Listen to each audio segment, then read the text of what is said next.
Hi guys, स्वागत है आपका एक और वीडियो में। अगर आपको सीखना है कि बेकार चीज़ को और कैसे बेकार किया जाए तो आप हमारे मार्केट एक्सचेंजेस से सीख सकते हैं, एनएससी वीएसई से।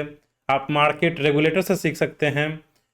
यहाँ पे ये ब्रेकिंग न्यूज़ नहीं है। Nifty records longest daily losing streak, ये ब्रेकिंग न्यूज़ नहीं है। ये तो हमारी फाइनेंस मिनिस्टर का किया धरा है। उन्होंने बोला कि एफ आई आईज में come and go, and F I eyes अपना पावर दिखा रहे हैं। एंड हमारी फाइनेंस मिनिस्टर इसको प्रॉफिट बुकिंग बोल रही हैं कि भाई मार्केट क्रैश नहीं हो रहा है, F I eyes profit book कर रहे हैं। ये हमारी फाइनेंस मिनिस्ट्री का कहना है। सो ये ब्रेकिंग न्यूज़ नहीं है। ये भी ब्रेकिंग न्यूज़ नहीं है कि जो सेबी का इनकम है वो 48% इंक्रीज हुआ है।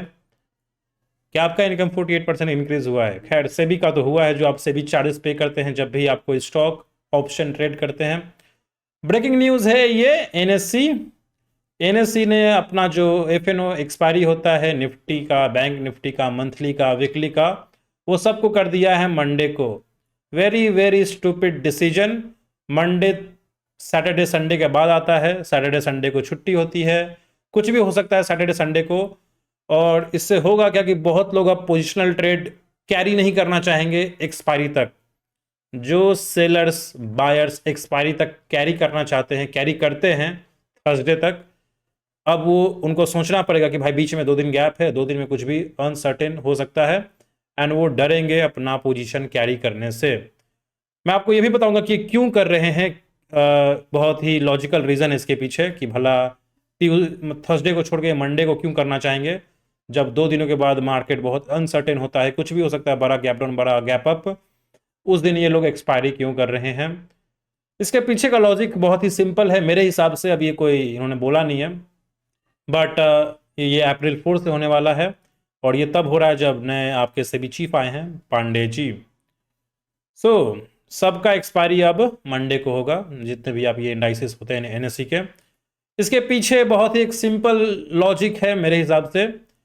जब से बीएसई ने अपना इंडेक्स लॉन्च किया है, डेरिवेटिव वाला, सेंसेक्स और ये बैंकेक्स, हो क्या रहा है कि लोग, अब सेंसेक्स एक्सपायरी ट्यूसडे को होता है, तो हो क्या रहा है कि लोग ट्यूसडे को भी सेंसेक्स ट्रेड कर रहे हैं और मंडे को भी सेंसेक्स ट्रेड कर रहे हैं। इनफैक्ट वो फ्राइडे को भी सेंसेक्स ही ट्रेड कर रहे हैं, क्योंकि वहाँ पे ज़्यादा डीके होगा, ज़्यादा प्रीमियम डीके होगा, और वो एक्सपायरी के नज़दीक है। तो अब एनएससी का, क्योंकि सेबी ने रूल लाया कि आप एक ही अपना एक्सचेंज वीकली एक्सपायरी के लिए लगा सकते हो, तो एनएससी को बहुत नुकसान हुआ है जब से वो सेबी ने वो रूल लाया है। अब एनएससी को बहुत ज़्यादा नुकसान हुआ, लगभग 50% ड्रॉप हुआ है। जो एनएससी महीने का, लेट से दिन का 35 करोड़ कमाती थी, अब वो में भी दिन का 20 करोड़ कमा रही हो। तो इनको पहले से ही रेवेन्यू हिट हुआ है, ऊपर से ये सेंसेक्स वाले आधा रेवेन्यू ले रहे हैं। तो इन्होंने क्या किया, और मैं आपको फ्यूचर भी बताऊंगा, इन्होंने क्या किया कि भाई चलो हम सेंसेक्स के पहले अपना एक्सपायरी कर देते हैं ताकि लोग हमें ट्रेड करें, और इसलिए इन्होंने अपना एक्सपायरी ला दिया। बहुत ही स्मार्ट डिसीजन है, लेकिन ट्रेडर्स के बारे में इन्होंने सोचा नहीं। ये लोग अपना प्रॉफिट सोच रहे हैं। एंड अब बीएसई क्या करेगा? अब बीएसई का वॉल्यूम कम हो जाएगा, तो बीएसई अब मे भी, ये मेरा प्रेडिक्शन है कि वो लोग अपना एक्सपायरी अब मे भी वो थर्सडे को रखें या फिर वेडनेसडे को रखें। तो दोनों एक्सचेंजेस के बीच में प्रॉफिट कंपटीशन चल रहा है कि भाई कौन कितना प्रॉफिट करता है। और मेरे हिसाब से यही एक लॉजिकल रीज़न है कि भला क्यों एनएससी अपना सारा एक्सपायरी मंडे को क्यों शिफ्ट करेगा। एंड ट्रेडर्स के लिए बहुत ही, मतलब वो ये फोर्स कर रहे हैं कि भाई हमें मत ट्रेड करो, हमें मत ट्रेड करो, जाओ फॉरेक्स करो, क्रिप्टो करो। और सेबी भी ये करने दे रही है। सेबी वहाँ पे भी रेस्ट्रिक्शन नहीं लगा रही है, सेबी को भी लॉस होगा। और बहुत सारे ट्रेडर्स छोड़ देंगे जी, जो लोग पोजिशनल ट्रेडर्स हैं, वो बीच में जो 2 दिन आ रहा है गैप। तो स्टूपिड डिसीजन मेरे हिसाब से, और ये लोग अपने फ़ायदे की सोच रहे हैं। ट्रेडर्स गए भाड़ में। वैसे भी आप प्रॉफिट करें चाहे लॉस करें, सेबी कमाएगी, एनएससी कमाएगा, ब्रोकर्स कमाएंगे, और गवर्नमेंट कमाएगी। ट्रेडर्स तो बस रेवेन्यू जनरेट करने के लिए आए हैं, आपका प्रॉफिट हो या ना हो। अगर आप प्रॉफिट करना चाहते हैं तो मैं आपको बहुत ही सिंपल स्ट्रैटेजी बताता हूं। आपको ये सब करने की ज़रूरत नहीं। अगर मुझे कोई नया नया देख रहा है, चुपचाप आप एक फ्लेक्सी कैप म्यूचुअल फंड में डाल दो, आप बहुत सारे ट्रेडर्स को बीट कर दोगे।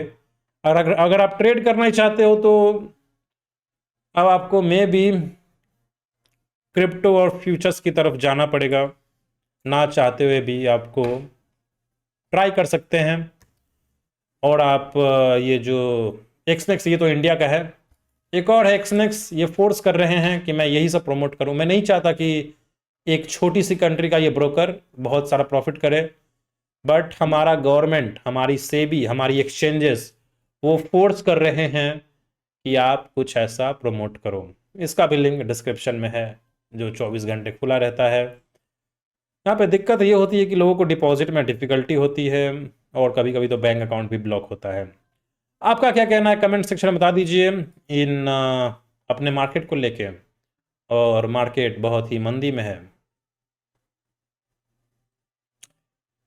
क्या करेंगे? मतलब हर चीज पता नहीं, फाइनेंस मिनिस्ट्री में सारे पता नहीं कौन बैठते हैं, ये सब डिसीजन कौन लेता है मुझे नहीं पता। अगर वो हमें रोड पे मिल जाए तो हम उनकी पूजा जरूर करेंगे जी, चाय नाश्ता। Thank you for watching and see you in the next video.